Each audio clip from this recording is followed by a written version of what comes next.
Hello नमस्कार मित्रमैत्रिणींनो, मी संध्या तुम्हा सर्वांचं स्वागत करते साफसफाईच्या आजच्या आपल्या नवीन पॉडकास्टमध्ये. चला तर मग मंडळी, जास्त वेळ वाया न घालवता सुरुवात करूयात आजच्या आपल्या चर्चेला. पण मंडळी, पॉडकास्टला सुरुवात करण्याआधी मला काही गोष्टी क्लिअर करायच्या आहेत. म्हणजेच लोक कशी आपल्यासोबत बसून आपलाच पत्ता कट करायला बसली आहेत ना, याचं मोठं उदाहरण आणि जबरदस्त अनुभव मला काल आलेला आहे. म्हणजे सीन असा होता की काल मी टांजल टिंडेवरती म्हणजेच गोनालीवरती पॉडकास्ट बनवलं होतं. या आधी पण बनवलं होतं, पण कधी नाही ते काल टांजल टिंडेने माझ्या पॉडकास्ट खाली कॉमेंट केली आणि पॉडकास्टमध्ये मी काही विचारलेल्या प्रश्नांची उत्तरे तिने मला कॉमेंटमध्ये, माझ्या कॉमेंट बॉक्समध्ये दिली आणि ती कॉमेंट मी पिनसुद्धा केली. आणि मला जे वाटलं त्या प्रश्नांची उत्तरं मी सुद्धा दिली आणि जे प्रश्न मला विचारावे वाटले ते सुद्धा मी दिली. म्हणजे टांजल टिंडेला लांबलचक रिप्लाय मी दिला किंवा तिने मला लांबलचक प्रश्न विचारले, ह्या गोष्टी बहुतेक काही मंडळींना पटलेल्या नाहीत. असं मी आता डायरेक्टच म्हणेन की काही मंडळींना पटलेल्या नाही आहेत. म्हणून काल काही असा सीन झाला की ज्याची खरंच मी काही अपेक्षासुद्धा केली नव्हती आणि अनएक्सपेक्टेड गोष्टी घडल्या असं म्हणायला हरकत नाही. तर तुम्ही तर ती कॉमेंट वाचलीच असेल आणि त्यावरती मी दिलेला रिप्लायसुद्धा वाचला असेल. तर त्यावरती मी एवढा भला मोठा दिलेला रिप्लाय बघून काही मंडळींना असं वाटलं की माझा रिप्लाय बघून की टांजल टिंडेचा आणि माझा सुला झालेला आहे किंवा मी इथून पुढे तिच्यावरती पॉडकास्ट वगैरे बनवणार नाही. तर मंडळींनो, तुम्हाला मला एक सांगायचं आहे आणि धडधडीत क्लिअरपणे सांगते की त्या कॉमेंटमध्ये तिने किंवा मी असं कुठेही लिहिलं नव्हतं की मी तिच्यावरती पॉडकास्ट बनवणार नाही किंवा तीसुद्धा मला असं म्हटली नाही की तू माझ्यावरती पॉडकास्ट वगैरे बनवू नको. अशा सगळ्या गोष्टी त्याच्यामध्ये होत्या आणि धडधडीत होत्या. पहिली गोष्ट म्हणजे सुला व्हायला कुठलाही प्रॉब्लेम कधीच नव्हता आणि दुसरी गोष्ट म्हणजे व्लॉगर आणि रोस्टर ह्या एकाच नाण्याच्या दोन्ही बाजू आहेत. त्यामुळे यामध्ये सुला होणं अशक्य आहे. पण समोरचा माणूस जर आपल्याला नीट सभ्य भाषेत काही प्रश्नांची उत्तरं देतोय, तुम्हाला सभ्य भाषेत येऊन बोलतोय, तरीसुद्धा आपण त्या व्यक्तीला गलिच्छ भाषेत उत्तर द्यायचं का? म्हणजे काही लोकांची अशी अपेक्षा होती की मी तिथे तिला सभ्य भाषेमध्ये उत्तर का दिलं आणि मी तिला अशा गलिच्छ भाषेत का नाही उत्तर दिलं. तर मंडळी, हे बघा, काही प्रश्नांची उत्तरं तिने माझ्या दिली, मी तिच्या काही प्रश्नांची उत्तरं दिली आणि तिने मला सभ्य भाषेत बोललं म्हणून मी तिला सभ्य भाषेत. त्या ठिकाणी दुसरे कोणी उंदरं मांजरी असत्या, जे तुम्हाला तर माहिती आहे मी कोणाबद्दल बोलते, आणि जे येऊन गलिच्छ भाषा वापरतात, गलिच्छ भाषेत उत्तरं देतात, गलिच्छ भाषेत प्रश्न करतात, तर त्यांना आपण गलिच्छ भाषेतच बोलतो. मग प्रत्येकाच्या बाबतीत असं एक्सपेक्ट करणं सोडून द्या, एवढंच म्हणायचं आहे मला.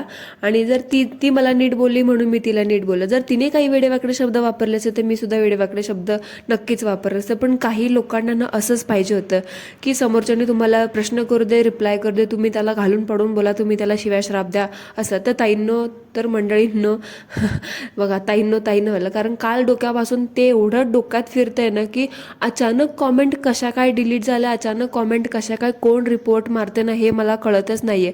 म्हणजे कोणीतरी आपल्यात बसून आपल्याला ताई, माई, अक्का म्हणून, ताई तू चांगलं काम करतेस, ताई तू चांगलं काम करतेस असं म्हणून कोणीतरी आपल्यासोबत फितुरी करतोय असं मला जाणवले आहे, जे आपल्यात बसून आपल्याच कॉमेंट रिपोर्ट मारत आहे आणि डिलीट करत आहे. तर मला फक्त एवढंच म्हणायचं आहे की जे कोणी आहे ते प्लीज, तुम्हाला काही प्रॉब्लेम असेल तर ते बोला येऊन, पण प्लीज अशा कॉमेंट डिलीट मारू नका किंवा रिपोर्ट मारू नका. तुम्ही जी कॉमेंट रिपोर्ट मारताय, तुम्ही जी कॉमेंट डिलीट मारताय, त्याबद्दल तुम्हाला काही प्रॉब्लेम असेल तर तुम्ही धडधडीत एका पेज, 2 पेज, 3 पेजचं कॉमेंट असेल ती कॉमेंट करा, नाही तर डायरेक्टली इंस्टाग्रामवरती मेसेज केला, समोरासमोर संभाषण होईल. पण प्लीज हे असं कॉमेंट डिलीट करू नका.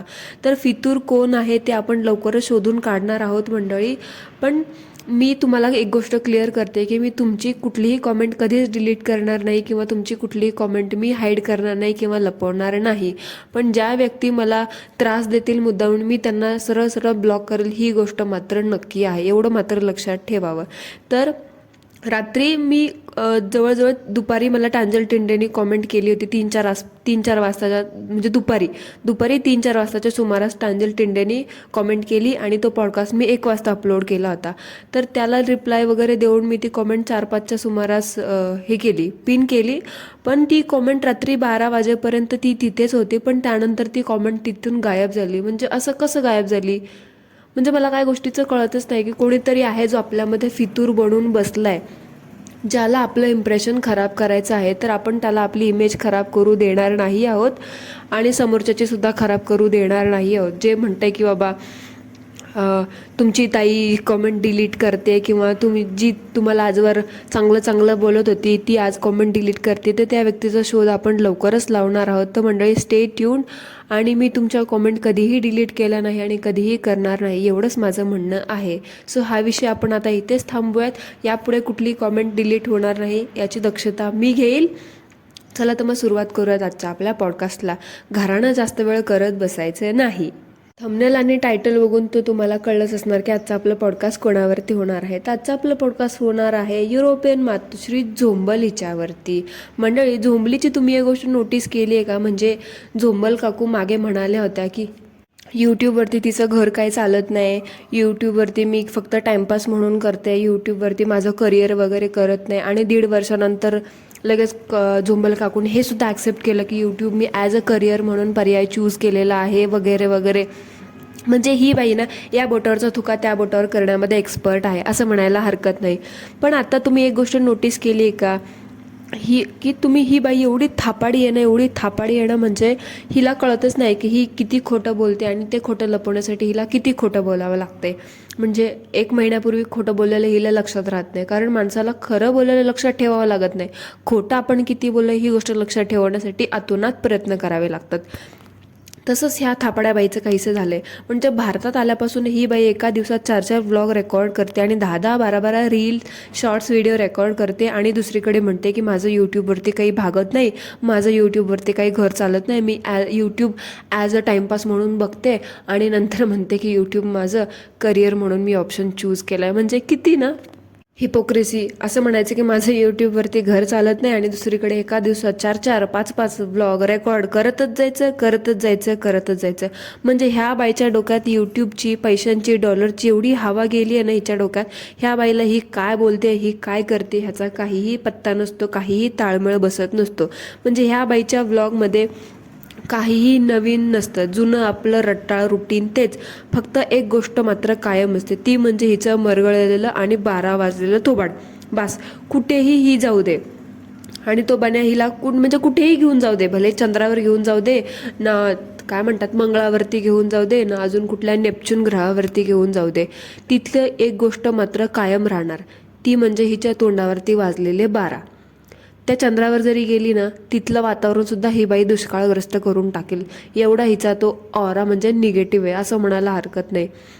हा फक्त ह्या बाईचा एकमेव टॅलेंट आहे, बाकी हिच्यामध्ये दुसरा टॅलेंट नाही. दुसरा एक आहे, तो म्हणजे फेकाफेकी करायचा आणि रट्टाळून खोटं बोलायचा. बास, रोज आपलं ते नुसतं उठायचं, ओव्हर ॲक्टिंग करायची आणि 4 गाणे वाजवायचे आणि त्यावर 4 ठुमके लावायचे आणि नुसतं स्क्रिप्टेड वागायचं, बाकी काहीही येत नाही हिला. आणि हिला लोक बोलायला गेलं की हिचे नाटकं तेच चालू होतात. स्टंटबाजी तर करण्यामध्ये ही बाई 1 नंबरची आहे. म्हणजे क्लिकबेट तर असे देते म्हणजे ना, ते म्हणतात ना घरोघरी पोकळ वासा वारा जाई भासा भासा, ते काहीतरी म्हण आहे, मला आता एक्झॅक्टली नाही आठवत, अर्धी आठवली म्हणून बोलून गेले, तसं काहीचं हीच आहे. म्हणजे एवढे माणूस आहे ना, तिचं थंबनेल, तिचं ते क्लिकबेट बघून बघायला उत्सुक होतं की बाबा काहीतरी असेल इंटरेस्टिंग ह्याच्यामध्ये, ऐकण्यासाठी काहीतरी माहिती देण्यासारखं असेल, घेण्यासारखं असेल, पण आतमध्ये बघावं ना हिचं पचगळ बोरिंग घराणं तेच असतं.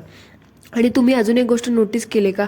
ही बोंबली जसं भारतात आली आहे युरोपातून, तसं हिचं वागण्यामध्ये ना जमीन आसमानाचा फरक पडला आहे. म्हणजे झोंबल काकू युरोपात कसं बोलतात व्लॉगमध्ये, मोठ्याने ओरडून बोलायची, घरामध्ये तिचा पारा आवाज असा घुमायचा तिच्या घरामध्ये, असं वाटायचं ना की कोणावरती असं ओरडून किंचाळून बोलते. पण जसं सासरी आली आहे ना, तसं हिच्या बोलण्यात किती फरक पडला आहे. म्हणजे सासरी तिचं बोलणं वागणं बघून असं वाटतंय युरोपात शेर आणि भारतात आला की ढेर, असं काहीचं झालं. माहेरी गेली होती तेव्हा पण मोठ्याने बोंबलत होती हिच्या नावासारखं व्लॉगमध्ये. पार ते लहान बाळ होतं तिच्या घरामध्ये, तिच्या बहिणीचं, त्याला पण त्या बाळावरती पण मोठ्याने किंचाळत होती, हा असा करतो, हा तसा करतो.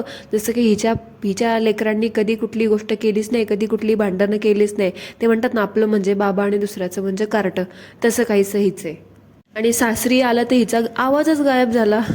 म्हणजे ते मी बरोबर म्हण वापरले, युरोपात शेर आणि भारतात शेर. बहुतेक सासूने चांगलाच डोस दिलेला दिसतोय हिच्या थिल्लरपणामुळे, म्हणून तर हिचा आवाजच गायब झाला. म्हणजे हिचं बघून ते आता म्हणे नाही तर परफेक्ट सूट होते, हर कुत्ता आपली गली में शेर होत आहे. तसं जेव्हा मागच्या वेळेस गेल्या वर्षी हिची सासू युरोपात आली होती तेव्हा हिचं वागणं, हिचं सासूसोबतचं बॉन्डिंग बघून असं वाटत होतं की वाव किती छान आहे. पण आता जसं ही सासरी गेली आहे, म्हणजे हिच्या सासूच्या घरी गेली आहे, तेव्हा हिचं आणि सासूचं बॉन्डिंग बघून असं वाटतंय ना काहीतरी खूप मोठी गोष्ट बिनसली आहे. आणि ती फक्त हे लोक तिथं राहून 4-5 दिवस खोटे खोटे व्लॉग बनवून सगळं स्क्रिप्टेड वागणं बघून आहे ना कव्हरअप करायचा प्रयत्न करताय. आणि हिनी भारतात आल्यापासून ज्या प्रकारे सासरी गेली आहे तेव्हापासून ही भीतीने स्वतःला त्या किचनमध्ये जसं गुंतवून घेतलंय ना ते दिसतंय. म्हणजे उगाचच आपलं मी किचनमध्ये हे करते ते दबक्या आवाजात बोलायचं, सासू झोपली असताना सगळं रेकॉर्ड करायचं. एक तर घरामध्ये तरी काही गोष्टी रेकॉर्ड करायच्या, नाही तर डायरेक्ट बाहेर जाऊन तरी सगळं रेकॉर्ड करायचं. कुठल्या गोष्टीला कुठली गोष्ट नीट दाखवायचं नाही, मी हे केलं मी हे बनवते फक्त म्हणायचं आणि नंतर पुढं गायबच व्हायचं. नंतर त्या डायरेक्ट गोष्टीचं स्पष्टीकरण द्यायचं नाही, काही नाही दाखवायचं नाही, काही नाही. सगळं अर्धवट, म्हणजे काहीच ताळमेळ नाही आहे. फक्त त्या गोष्टी भीतीने करायचं, भीतीने करते असं दिसतंय फक्त. ठीक आहे, तुमचं बॉन्डिंग फिसकटलं आहे तर मग फिसकटलेलं असू द्या, पण असं उगाचच लोकांना दाखवण्यासाठी 4 व्लॉग बनवण्यासाठी कव्हरअप करायचा प्रयत्न करू नका. फिसकटलं आहे ना तर ते 10 दिवस आलात ना एन्जॉय करायला, सासरी टाईम स्पेंड करायला लोकांसोबत तुमच्या, तर त्यांच्यासोबत टाईमच स्पेंड करा ना. पण नाही, व्लॉग बनवायचे, कोणी व्लॉग बनवले तर पैसा येणार नाही ना. मग मी तर काय म्हणते, ते व्लॉग बनवणं जरा बंद करा. आणि तुमच्यामध्ये जे मिसअंडरस्टँडिंग क्लिअर झाली असं तुम्ही म्हणता, गैरसमज लोकांना म्हणता की तुम्ही गैरसमज करून घेऊ नका, तर आधी तुमच्यातले गैरसमज सुधरवा, मग बोला लोकांना की लोक गैरसमज करून घेत आहेत. तुम्ही जे दाखवता ना त्यावरतीच लोक बोलतात, उगाचच म्हणे गैरसमज करून घेतात. काय रिकामटेकडं बसलेलं नाही कोणी बाई तुझ्याबद्दल गैरसमज करून घ्यायला, आली मोठी शहाणी. आणि लोकांना कुठल्या गोष्टीचं कौतुक असतं आणि ह्या बाईला कुठल्या गोष्टीचं कौतुक आहे ना, ते म्हणजे त्या अमोलचं दूध ताक दही ह्या गोष्टीचं. म्हणजे आता ते अमोल ब्रँडचं दूध ताक दही सगळीकडेच मिळतं ना, ह्या बाईला कसलं कौतुक आहे काय माहिती. बोलते पुण्यामध्येच अमोलचं ताक मिळायचं, दही मिळायचं आणि आम्ही ते घ्यायला जायचं, त्या ताका दह्यासोबत माझ्या खूप आठवणी जोडलेल्या आहेत. तर बाई मला एवढं म्हणायचं, तुझ्या एवढ्या सगळ्या आठवणी आहेत तर पुण्यामध्ये सगळीकडे ते ताक दही दूध मिळतं, कळलं. तर तुला एवढंच तुझ्या आठवणी जुडलेल्या आहेत त्या दुधाशी, त्या ताकाशी, त्या दह्याशी, तर मग बाई कशाला गेली पुणे सोडून, कशाला गेली भारत सोडून. एवढ्या आठवणी जुडल्यात तुझ्या त्याच्यासोबत, तर बस की मग पुण्यामध्येच राहा की इथं येऊन, कशाला. पण नाही, इकडे आलं तर वेस्टर्न आउटफिट नाही घालायला मिळणार, शायनिंग मारायला नाही मिळणार. मी 15 देश फिरले, हा लोकांना माज दाखवता येणार नाही ना, म्हणून फक्त बाकी सासू सुनेंचं करायला लागेल, बाकी पाहुणे रावळे त्यांचं करायला लागलं. म्हणून आपलं लांब आहे, 6-7 महिन्याला यायचं, आपला थिल्लरपणा करायचा आणि निघून जायचं, बस एवढंच. लोकांच्या आठवणी कशासोबत असतात आणि हिच्या कशासोबत, तर ताकाच्या पाकिटासोबत. काहीही बिंडोकपणाचा ना हा बाई एक कळस आहे म्हणायला हरकत नाही. आणि बहुतेक भारतात येण्याच्या अगोदर ही बाई एक गोष्ट डोक्यामध्ये पक्की करूनच आली होती की काहीही असू दे, काहीही करून आहे ना, 5 लाख खर्च करून आली आहे ना, तर 5 लाखाचे 15 लाख रुपये घेऊन जायचे म्हणजे जायचे. म्हणजे किती ते मिसलिडिंग खतरनाक टायटल देते ही बाई. म्हणजे नुसत्या थापा. कधी कधी वाटतं ती कॅलिफोर्नियावालीला पण मागे सोडती ह्या थापा देण्यामध्ये. ती हिचं कॉपी करते, ही तिचं कॉपी करते, काय तर थापा द्यायला, बाकी काही नाही. सॉरी. ह्यावेळी हिने म्हणतात ना, घरचं कोणी भेटायला आलं ते नाही दाखवलं, तर घरचं कोणी भेटायला नाही आलं ना म्हणून ते येतात नाही येतात, तर कंटेंटसाठी हीच जाते आता त्यांच्या घरी भेटायला. म्हणजे याच्या अगोदर आहे ना आली होती ट्रिपला, तर तेव्हा हिच्या सगळ्या घरचे भेटायला येत होते. पण बहुतेक आहे ना घरचे पण कळलं असेल, त्यांना पण कळलं असेल की ही बाई किती दुतोंडी आहे आणि हिचे किती ढोंग चालतात ते. हिचं सगळं पितळ आपल्यामुळे उघडं पडलं आहे ना, म्हणून आता ते पण लोक हिला भेटायला नाही आले. ते म्हणतील मर दे हिला तसंच तिकडंच, नाही जायचं, गरज असेल तर येईल भेटायला. आणि तसंच झालं, गेली की सगळ्यांना भेटायला. त्यावेळी बहुतेक नंदूबाई म्हणल्या असतील, नंदूबाई पण ऐकत असतील ना आपले पॉडकास्ट, म्हणून त्यांना पण आला असेल जरा शहाणपणा, म्हणून आल्या नसतील त्यासुद्धा भेटायला. मुद्दाम, बरं झालं नाही आलात ते. गेली लगेच स्टाईल मारायला गॉगल घालून तिकडे. तुम्ही जे स्टाईल बघितले का मंडळी कशी वारते ते. म्हणजे अरे तुम्ही ठीक आहे म्हणजे कुठेही दाखवायचा प्रयत्न ही सोडत नाही, कुठेही दाखवायचा चान्स सोडत नाही की मी युरोप रिटर्न आहे आणि मी कशी फॉरेनर आहे हे ते. किती शायनिंग मारते. त्या नंदेच्या घरात घुसते तरी हिच्या थोबाडापेक्षा मोठा असलेला गॉगल का हिच्या थोबाडावर उतरायचं नाव घेत नव्हता. म्हणजे हिनी तिथे एक सुद्धा चान्स सोडला नाही की मी फॉरेन रिटर्न आहे हे दाखवायचा. म्हणजे बघा, ह्यालाच म्हणतात माज. आपला गॉगल उचलला असेल कुठून तरी 100-200 रुपयाचा आणि दाखवला मी किती युअर ऑफ रिटर्न आणि मी किती फॉरेनर आहे. फॉरेनरची स्पेलिंगसुद्धा येणार नसेल पण लय फॉरेनरचा शहाणपणा दाखवायचा. आणि तुम्ही हिची टोन बघितली का मंडळी, कशी चेंज होते ते. म्हणजे एकदम कसे शब्द, हिचे ती भाषेचा लय कसा बदलला जातो. इतर वेळी तर खूप शुद्ध तुटकं फुटकं अशुद्ध मराठी बोलण्याचा प्रयत्न करते, पण नंदेला जेव्हा भेटली की आली हिच्या गावठी भाषेमध्ये. म्हणजे मला ना खरं म्हणजे मी तुला मला ते बोलून दाखवते ना, काय मग बरं आहेत का. म्हणजे ते असं मला हसायला आलं ना ते बोलून. म्हणजे कसं माणूस खोटं, म्हणजे कसं कुठल्या गोष्टी किती वातावरण असेल तसं बदलतं ना ते. हिच्यामध्ये सरडा कशा रंग बदलतो तसं हीच आहे.